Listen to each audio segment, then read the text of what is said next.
পোড়া মরদেহকে নিজের সন্তান মনে করে দাফন করেছিল পরিবার।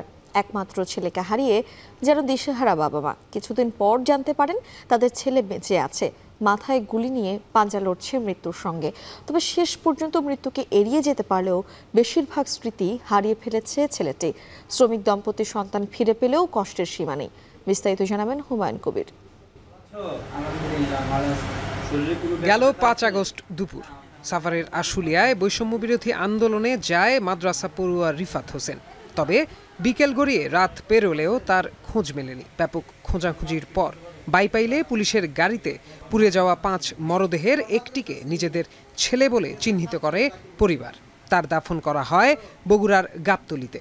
কিন্তু 11 আগস্ট ফেসবুকে সেই পরিবার জানতে পারে রিফাত জীবিত, সাভারের এনাম মেডিকেল কলেজ হাসপাতালে ভর্তি আছে। মাথায় লাগা গুলি বের করতে পারছিল না হাসপাতাল কর্তৃপক্ষ। উন্নত চিকিৎসার জন্য রাজধানীর কাকরাইলের একটি হাসপাতালে ভর্তি করা হলে সেখানে 3 সেপ্টেম্বর অস্ত্রোপচার করে রিফাতের মাথার ভেতরে থাকা গুলিটি বের করা হয়। দুঃখের বিষয়, চিকিৎসা শেষে 13 সেপ্টেম্বর বাড়ি ফিরলেও রিফাত চিনতে পারছে না কাউকেই। গুলিতে সে হারিয়েছে তার স্মৃতি, মনে করতে পারছে না নিজের নামও। আশুলিয়া থানার এখানে লাশ পুড়ে ফেলে আগুন দিয়ে।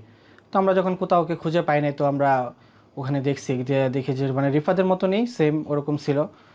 তো ওখান থেকে ওর আব্বা আম্মু একটা আইডেন্টিফাই করে একটা লাশ নিয়ে গেছে ওনাদের ছেলে ভেবে, নিয়ে ওটা দাফন করছে। তো আমরা 11 তারিখে জানতে পারি যে একটা ফেসবুক পোস্টের মাধ্যমে যে রিফাত বেঁচে আছে। রিফাত আমাকেই চেনে না, আমাদের সবাইরই ভুলে গেছে। আমরা একসাথে আন্দোলনে গেছিলাম, সব ভুলে গেছে। ছেলেটা আমাদের দেখলে সালাম টালাম দিত।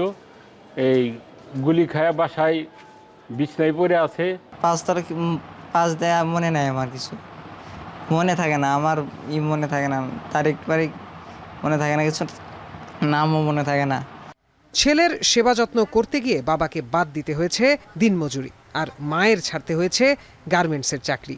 আয় রোজগার না থাকা ও কোনো সহায়তা না পাওয়ায় মানবেতর দিন কাটাচ্ছে পরিবারটি। আসলে থানার সামনে যাও, গাড়ির মধ্যে 5টা লাশ আছে, আগুন দিয়ে পুড়ে ফেলাইছে।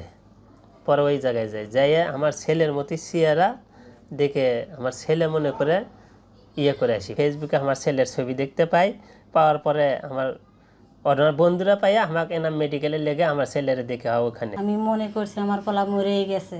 আমি সেই মোরা দেশে লেগে দাফন কামন করছি। 5 দিনের মাথায় আমি খবর পাইছি যে আমার রিফাত বেঁচে আছে। আমি একটা ছোটোখাটো চাকরি করতাম, তাও আর করতে পারতেছি না। পোলার লেগে ঘরে বয়ে রয়েছি আমার জামাই। অসহায় পরিবারটির পাশে দাঁড়িয়েছে স্থানীয়রা। সবাইকে যার যার অবস্থান থেকে এই পরিবারের পাশে দাঁড়ানোর আহ্বান জানিয়েছেন তারা। এখন সাভার 250-টিরও বেশি ডিজাইন অপশন নিয়ে ওয়ালটন স্মার্ট ফ্রিজ, বোঝে আপনার প্রয়োজন।